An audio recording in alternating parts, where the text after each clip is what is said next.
అంటే ఆత్మవిమర్శ అనేది పక్క పెడితే ఇప్పటికి కూడా మళ్ళీ వచ్చేది బీఆర్ఎస్ఏ. కేసీఆర్ని కోరుకుంటారు, కేసీఆర్ ఇంకా కేసీఆర్ బయటికి వెళ్తాడు అని ఒక మెసేజ్ కూడా ఇచ్చినట్టుంది కదా. దీనికి కారణం రేవంత్ రెడ్డి యొక్క 1.5 year పరిపాలన.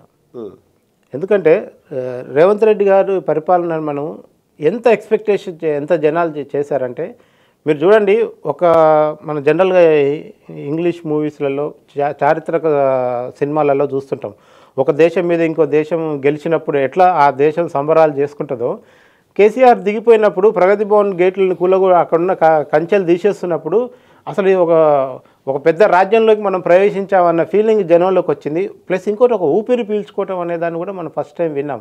అంటే కేసీఆర్ ఒక నియంత్రిత పరిపాలన పోయి ప్రజలు ఊపిరి పీల్చుకున్నారనే పదం ఎక్కువసార్లు వినపడ్డది మొన్న అధికారం మార్పిడి జరిగినప్పుడు. సో అలాంటి పరిస్థితుల్లో ఉన్నప్పుడు రేవంత్ రెడ్డి మీద కూడా ఆ రకమైన ప్రెషర్ ఉంది. నువ్వు ఏ నియంతృత్వాన్ని అయితే మేము వద్దనుకొని నిన్ను గెలిపించామో నీ పరిపాలనలో కూడా అవే మార్పులు లేకపోతే ఏమనుకుంటారు అప్పుడు?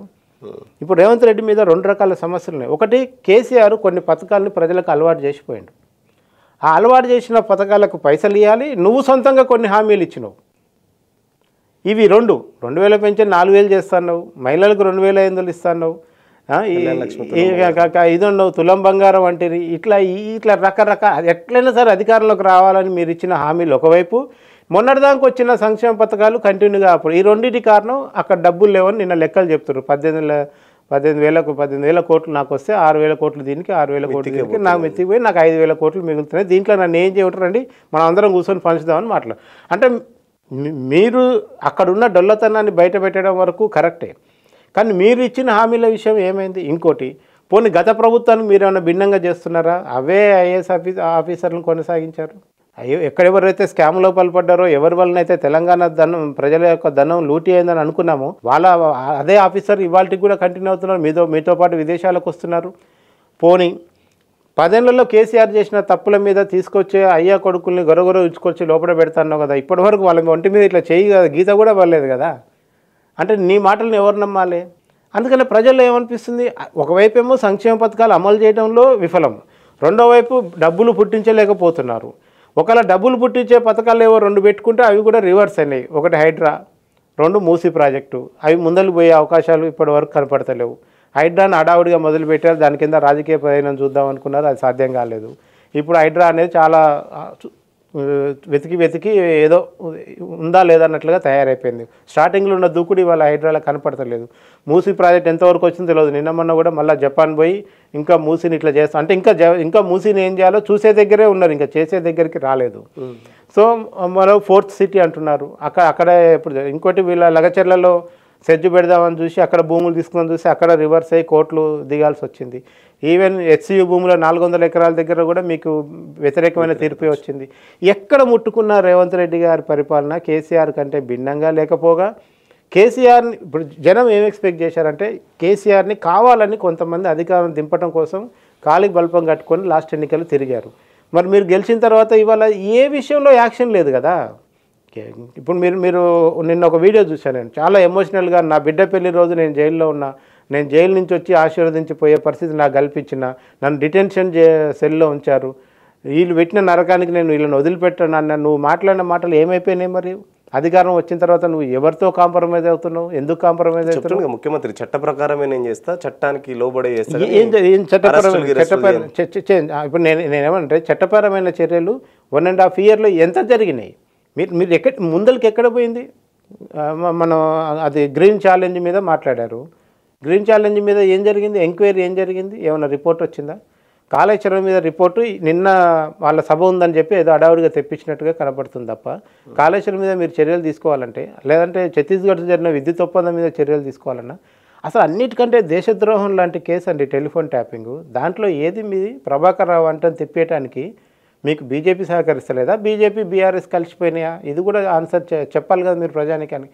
సో మీరు వచ్చి ఏది చేస్తారని జనం ఎక్స్పెక్ట్ చేశారో మీరు ఏది చేయకుండా మీరు వేరే పనులలో పడిపోయి రాజకీయంగా మిమ్మల్ని ఇంకా మీ పార్టీ వాళ్ళు సపోర్ట్ చేయకపోవటం ఒంటరి, అది కూడా మనం మాట్లాడదాం. అంటే అసలు వితిన్ ద కాంగ్రెస్లో రేవంత్ రెడ్డికి ఎంత ఉంది, ఆయన ఎవరెవరు ఎంత ఇబ్బంది పెడుతున్నది కూడా ఒక పెద్ద టాపిక్. అంటే ఈ సభకు సంబంధించి కూడా కేసీఆర్ ఒక్కడే మాట్లాడడం, చాలామంది లీడర్లు ఉంటే దాదాపు ఆ కార్యకర్తలను కానీ వచ్చిన జనాలను చాలాసేపు వెయిట్ చేయించి ఆఖరికి ఒక కేసీఆర్ మాట్లాడడం కూడా ఇంకొకటి బీఆర్ఎస్లో ప్రజాస్వామ్యం లేదు, అంతర్గత ప్రజాస్వామ్యం లేదు. ఏది కేవలం ఆ కల్వకుట్ల కుటుంబాన్ని హైలైట్ చేసుకోవడానికి మాత్రమే అన్ని 100 కోట్లు ఖర్చు పెట్టి సభ పెట్టారని చెప్పేసి కాంగ్రెస్ వాళ్ళు అంటున్నారు. ఇప్పుడు నిజంగా నిన్న కేసీఆర్ చెప్పిన విషయాలు చెప్పడానికి సభ అక్కర్లేదు, ప్రెస్ మీట్ చాలు. ఇప్పుడు 25 ఏళ్ళ పండగ చేసుకోవాలంటే పండగ లాంటి వాతావరణం మీరు సభ మీద చూపించాలి కదా.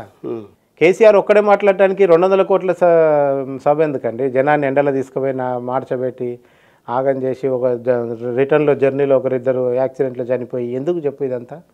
ఒకటి, సభలో కల్వకుంట్ల కుటుంబాన్ని హైలైట్ చేయాలని అంటున్నారు. వేరే కుటుంబం ఎప్పుడు హైలైట్ అని చెప్పండి నాకు. కేసీఆర్ చరిత్ర, టీఆర్ఎస్ చరిత్రలో, టీఆర్ఎస్ చరిత్రలో పార్టీ పుట్టినప్పటి నుంచి వేరే కుటుంబం ఎప్పుడు హైలైట్ అయింది? ఎవరికి ప్రాధాన్యత వచ్చింది? నిన్న మీరు చూడండి, డయాస్ మీద వెనకాల పెట్టిన ఫ్లెక్సీలో బ్యాక్డ్రాప్లో కూడా కేసీఆర్, కేటీఆర్ ఇద్దరు ఫోటోలే ఉన్నాయి. ప్రెసిడెంట్, వర్కింగ్ ప్రెసిడెంట్ అనుకోవచ్చు. పెట్టుకున్నారు కదా. జనరల్ సెక్రటరీ ఉంటాడు, ఆ పార్టీలో పనిచేసిన ఎమ్మెల్యేలు ఉన్నారు, ఇప్పుడున్న ఎంపీలు ఎమ్మెల్యేలు ఉన్నారు, గతంలో పనిచేసిన మంత్రులు ఉన్నారు, పార్టీ వ్యవస్థాపక సభ్యులు ఉన్నారు. మీరు చేసిన సభ పార్టీ 25 ఏళ్ళ వేడుకనే కదా. మరి పార్టీ పుట్టిననాడు ఉన్న వ్యవస్థాపక సభ్యుల ఫోటోలను ఉండాలన్నా వద్దా? అంటే నేను పార్టీ గురించే మాట్లాడుతున్నాను. మీరు ఎవరెవరికి మంత్రి పదవులు ఇచ్చారు, ఎవరు ఎమ్మెల్యేలు, ఎవరు మంత్రులు తర్వాత పక్కన పెట్టండి. పార్టీ కోసమే పనిచేసిన వాళ్ళు, పార్టీ పుట్టినాడు 2001లో టీఆర్ఎస్గా నామకరణం చెంది రిజిస్టర్ చేసినాడు ఉన్న వ్యవస్థాపక సభ్యులు, పార్టీకి పనిచేసిన వాళ్ళందరిది అది లేరు. పోనీ ఇవాళ మీ పార్టీ అధికారంలోకి రావడం కారణమైన అమరవీరుల ఫోటోలు లేవు. పోనీ మీ పార్టీలోనే ఇంపార్టెంట్ లీడర్లు అనుకున్న వాళ్ళ ఫోటోలు లేవు. ఒకవేళ అట్లా పెట్టాల్సి వస్తే 100 మంది ఫోటోలు పెట్టాలవద్దు అనుకొని పెట్టలేదు అనుకుందాం. అట్లా అప్పుడు ఒక కేసీఆర్దే పెట్టేది ఉండే. కేటీఆర్ని ఎందుకు పెట్టారు? మీరు చెప్తున్నారు వర్కింగ్ ప్రెసిడెంట్ అని. కానీ ఇటువైపు అదే కుటుంబానికి చెందిన కవిత గారు ఉన్నారు, హరీష్ రావు గారు ఉన్నారు.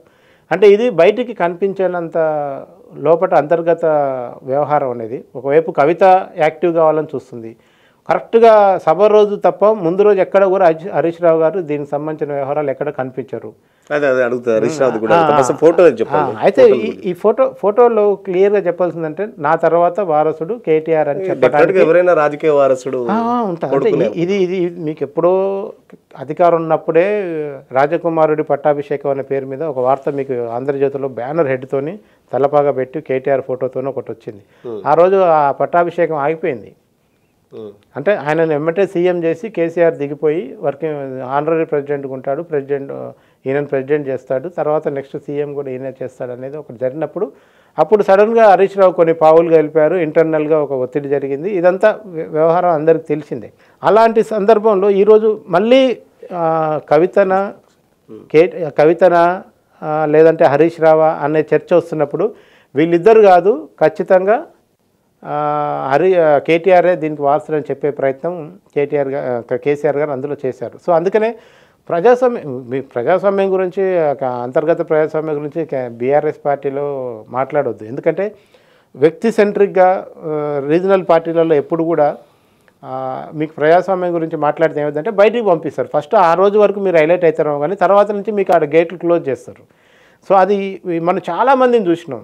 ఈటెల రాజేందర్ని చూసినాం, రవీంద్ర నాయక్ని చూసినాం, నరేంద్రని చూసినాం, విజయశాంతిని చూసినాం, అంతకుముందు వరంగల్ సంబంధించిన నాయకులను చూసినాం. ఎంతోమంది పార్టీ మంచి కోసం మాట్లాడిన వాళ్ళందరూ కూడా క్రమంగా గేట్లు క్లోజ్ చేస్తూ వాళ్ళు చెప్పిన పద్ధతిలో, వాళ్ళు చెప్పిన టైంకి, వాళ్ళ టోన్లో మాట్లాడిన వాళ్ళు మాత్రమే వాళ్ళతో ఉంటారు.